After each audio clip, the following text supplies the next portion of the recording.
साल की शादी के बाद भी अदिति यह नहीं समझ पाई थी कि रिश्ते सिर्फ साथ रहने से नहीं निभते, उन्हें हर दिन चुनना पड़ता है, कभी चुप रहकर, कभी खड़े होकर, कभी खुद को तोड़कर भी। वह सुबह भी बिल्कुल आम थी, लेकिन दिल के किसी कोने में एक अनजाना सा डर पल रहा था, जैसे कुछ गलत होने वाला हो।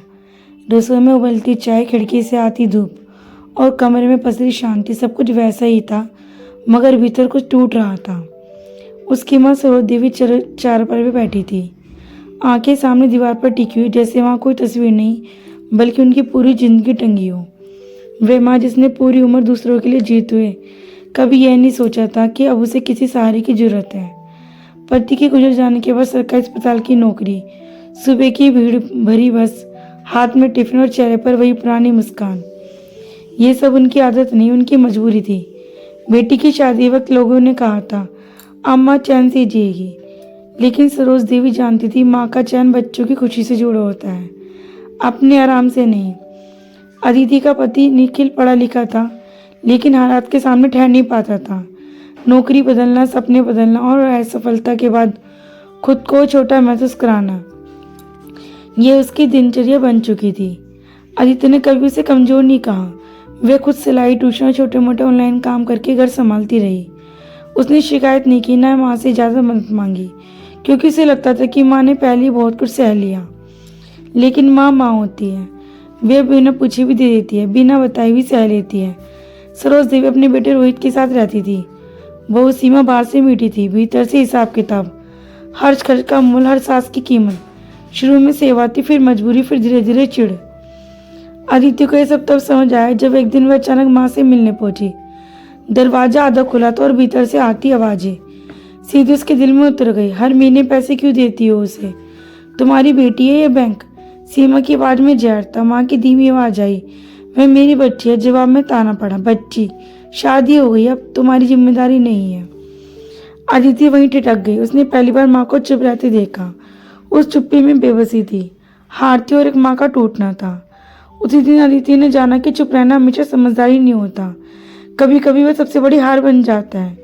कुछ ही दिनों बाद माँ अचानक गिर पड़ी। अस्पताल में डॉक्टर ने कहा तनाव, कमजोरी और भीतर जमा डर। अदिति बिना सोचे माँ को अपने घर ले आई।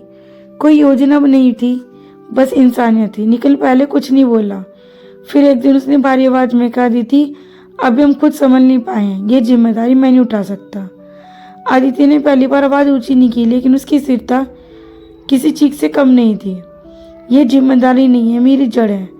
जड़ को काटकर कोई पेड़ ही नहीं बचता। माँ ने ये सब सुन लिया था। उसी रात उन्होंने चुपचाप अपना छोटा सा बैग समेटा, 2 जोड़ी कपड़े, दवाई और एक पुरानी तस्वीर। मैं कहीं और चली जाऊंगी, उन्होंने कहा।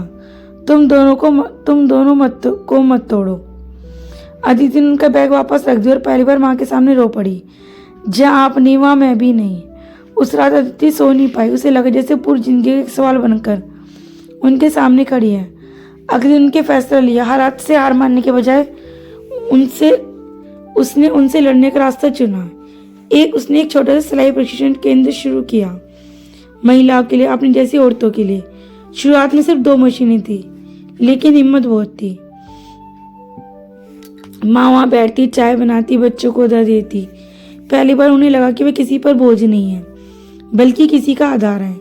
निखिल ये सब चुपचाप देखता रहा। उसे समझ नहीं आता था कि वह शर्मिंदा हो या गर्व करे। कई रातें बिना बोले सो गया, कई बार बिना मुस्कान के निकली।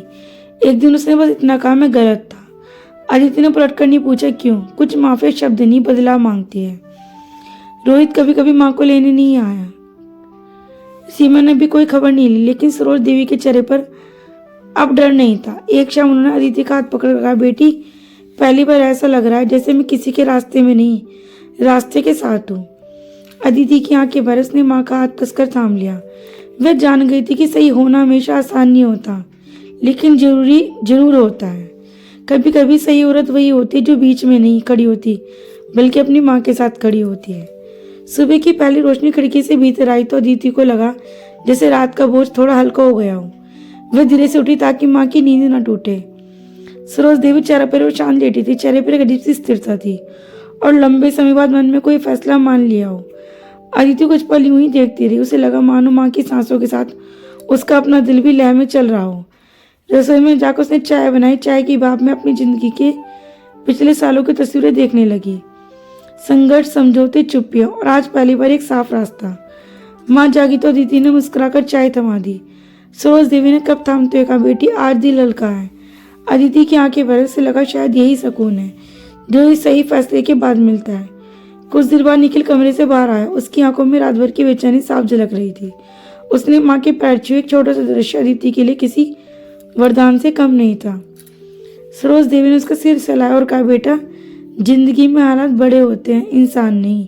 निखिल कुछ नहीं बोला, बस सिर झुकाए लिया। सिलाई केंद्र अब धीरे धीरे पहचान बनाने लगा।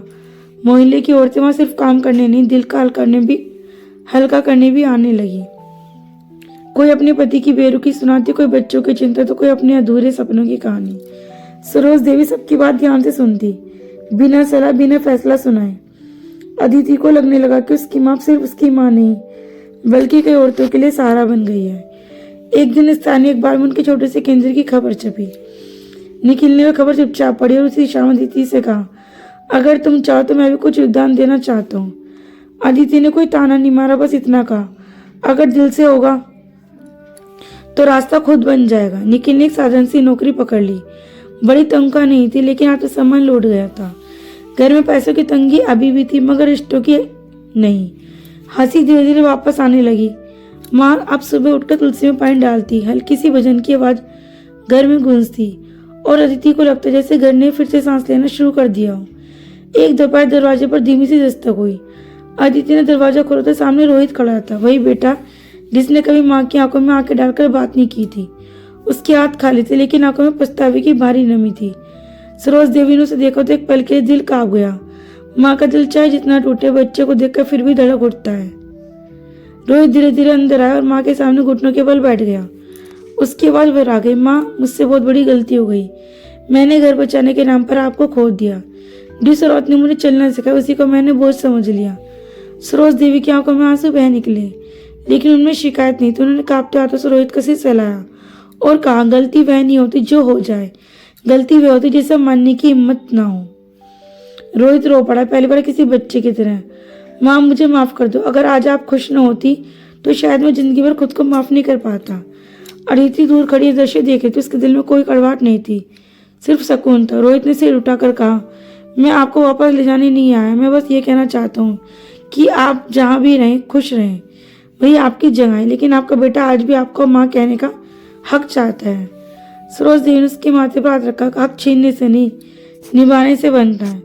उस दिन रोहित देर रात तक बैठा रहा। उन्होंने सिलाई केंद्र देखा, माँ को काम करते देखा। पहली बार समझा कि उसकी माँ कितनी मजबूत है। जाते वक्त उसने अदिति से कहा, दीदी आप माँ को संभाल लिया, न्यूनतम सब हार चुके होते। दरवाजा बंद हुआ लेकिन इस बार किसी रिश्ते की टूटने की आवाज नहीं आई बल्कि टूटे मन के जुड़ने की आहट थी। दोस्तों, ये कहानी आपको कैसी लगी कमेंट में जरूर बताइएगा।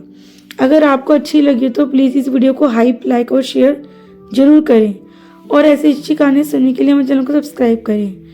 दोस्तों, कमेंट में जरूर बताइएगा कि आप ये कहानी कहाँ से सुन रहे हैं। राधे राधे दोस्तों।